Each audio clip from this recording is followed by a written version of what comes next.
Let me show you guys how you can do your own Prado up with this nice wireless Apple CarPlay and Android Auto kit into your factory screen, retaining your JBL amp, your original 360 camera, steering controls and everything. Now, if you got one of these cars, you know they're phenomenal.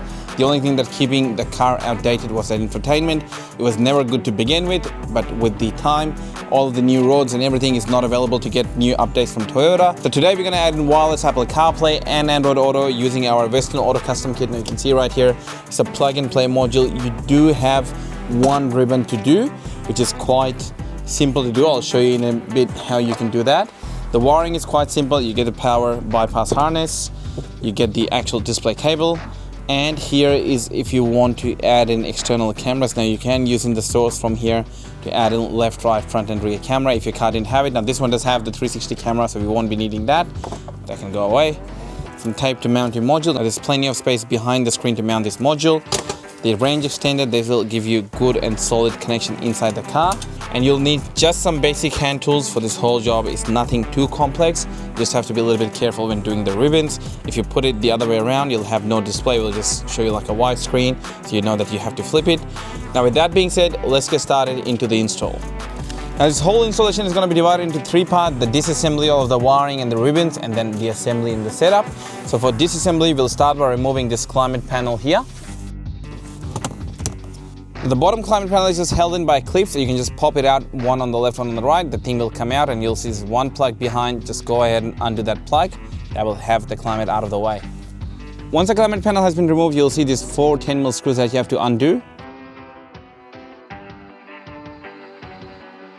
Once you've undone all 4 of those 10mm, you can just go ahead and pull this unit out of the place. It will come out with the top AC duct attached to the actual unit.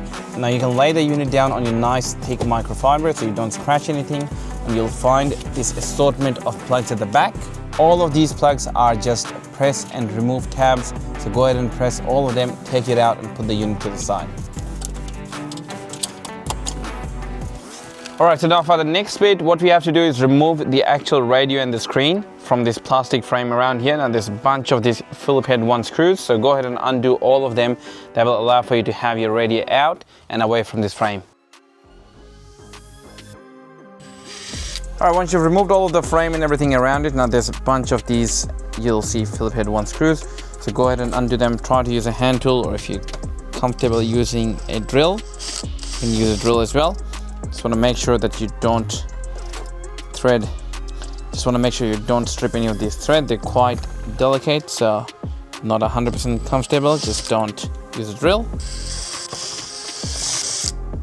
And once you've taken the screen apart, you'll see this ribbon in the middle. This is where our screen module touch thingy will come in clutch. So what we will be doing is running it in somewhere around there. Then one part of it will go on this side, the other part of it will go on that side. And that way you have this kind of like an interface in between the two. So first thing you have to do is undo the ribbon here and undo the ribbon there. As you'll see, this tab just pulls up and lets you slide the ribbon out. Once you put in the new one, make sure you line them first pin to first pin, last to last, and then push the tab back in.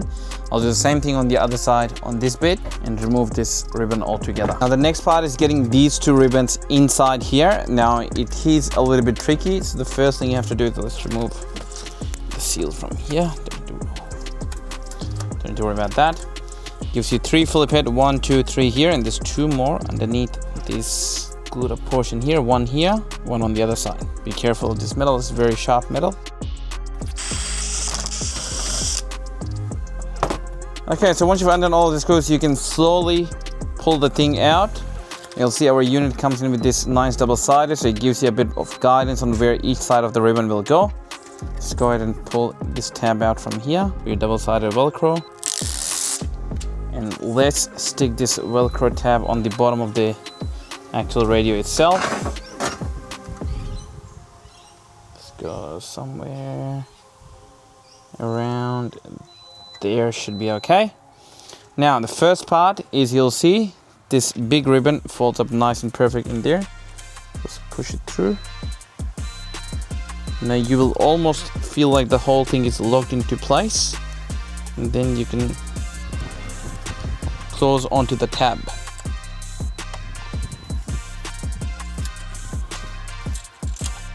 Once that is done, you can push both of these ribbon in through the cavity here. Now line it all back up so we can mount the other part back into the screen.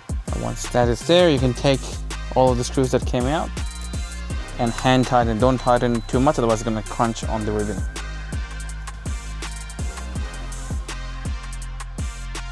Alright, once that is done, the next part you have to do is get this second side of the ribbon, line it up to the screen. It's got to be really careful when doing something like this. You don't want to mess up the ribbon connection, otherwise the whole thing has to come back out and you have to do the whole thing again.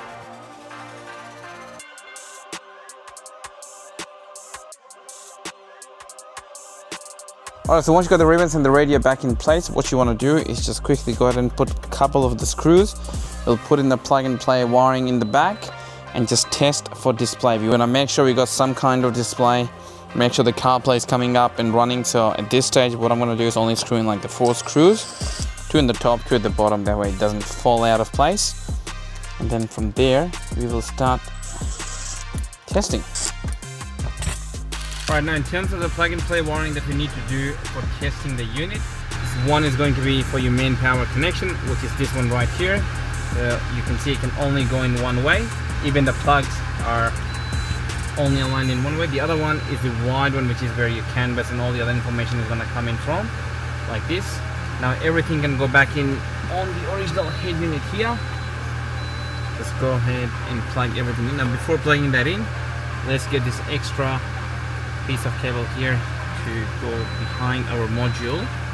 This is how we're going to get into the display of the original car. So you'll see even this one right here will only plug in one way. It's not much for us to worry about. Be really gentle when you're plugging all of these in. They are quite delicate. The next part is getting our module and plugging in our module and testing. Alright, so as you can see right here on this one, all of the dip switches are set to high for Prado to match. Now go ahead and plug that one in. And once you're plugging the Prado one in, you want to make sure the power is already turned on. All of the dip switch will be set to what it's supposed to be. So let's quickly plug this one in and plug in the other cable here for display. And now let's test. Alright, so as you can see, we've got this one plugged in right here. You can see this power to the module itself. Now the thing is set to high, high, high, high, high. All of them being Prado. You can see all of these dip switches has been set to high. Now to enter CarPlay, all you have to do is press and hold this home button here. And we do have CarPlay up here on the screen. You can see it's super fast, quick and responsive. So let's get out of here. And we know that is working now. So what we'll do is take everything out, make the wiring in the back really neat. We'll run in our cables where they need to go and all of that. And once all of that is done, we can start putting the whole thing back together. So what I'm gonna do here is put everything back on that we took out, the brackets, the screws and everything. Neaten up all my wiring, tape everything up that's loose so there's no rattling. Run this into my glove box. And from there, we will see you in the next clip. And from there, I'll see you in the next clip to show you what I've done.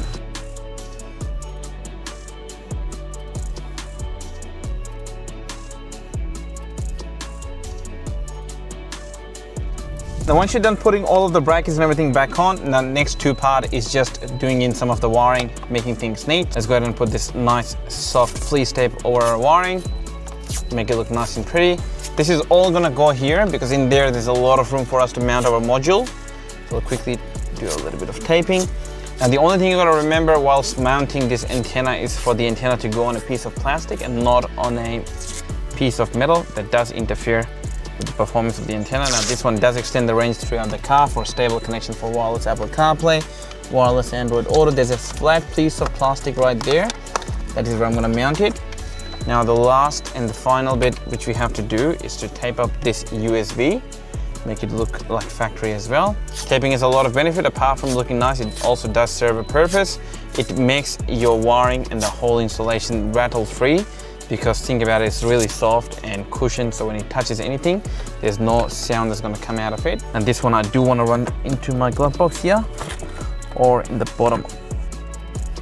Now once you've run your USB into the glove box, you can go ahead and close that one up. Now that USB can be used to charge your phone, do wide CarPlay, play movies off there onto the head unit. Now the last part is to just put everything back together, screw everything back on, and in terms of mounting the module, Just mount it here using the nice double-sided. It does stick in quite nice, so there's gonna be no rattling whatsoever. Another way to mount it is just in here. It slots in perfect in between here. As you can see, the size is made for the car, so all the cables back in.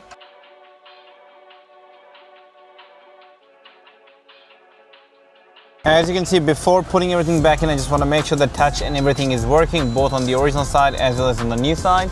Now let's go back in here and see the speed of our system. As you can see, it's super quick and responsive. You would have never seen something run so fast and quick. Now that you know everything is working, just go ahead and push it back into spot. Still working, which is good.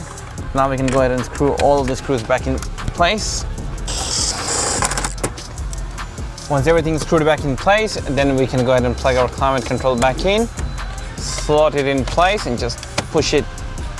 And that's the whole install complete. Now let me show you how to set it all up. All right, now in order to set it all up, what we have to do is the first thing is click on this bottom left icon here. Click on the settings, go into car, make sure it's select to original microphone. The camera selection here is original OEM 360 camera there.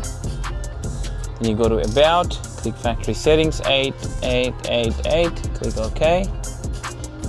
Turn down where it says link split audio. We want to turn that one on. Right rudder should be on. And the rest is all good. Click save. It will ask you to reboot. Click OK. Do a little bit of reboot. And once it's rebooted, then we can just connect our system to our phone. As you can see, we can get in and out by just pressing this home button here. So press and hold. Takes you into CarPlay, press and hold, takes you back out of CarPlay. Press and hold is home again. Now you're back into the new system. Now click on this Bluetooth icon here. And on your phone, let's go into settings. Bluetooth, as you can see right here, the brightness is quite high. Let me just turn it down. And at the very bottom, we'll come smart something, which is the same name as here. Click pair. Don't need to allow contact because everything will come up in Apple CarPlay anyways. As soon as the pairing is connected, click connect and click continue. Now all of this is only the first time. From next time when you get in the car, everything is automatic. And you can see we are up into CarPlay. Now you can see this system is super responsive. Doesn't lag whatsoever. You can use your touch, you can use the scroll wheel here. And because we have turned the link split audio on, this will connect to the original Toyota Bluetooth to use factory microphone, steering controls, and your 360 camera, and everything will continue to work exactly how it did before. Pretty amazing. Now, if you guys want this exact kit, there's a link to it in the description down below. If you got any question, let us know. Now, it's important that you mention this number when placing the order. This is how we know which system is going to be compatible with your Prado. Apart from that, you saw pretty straightforward, easy install, retains everything, all of the original Toyota menu, insane. That's gonna be it for us in this video, and we'll see you next time around. Peace.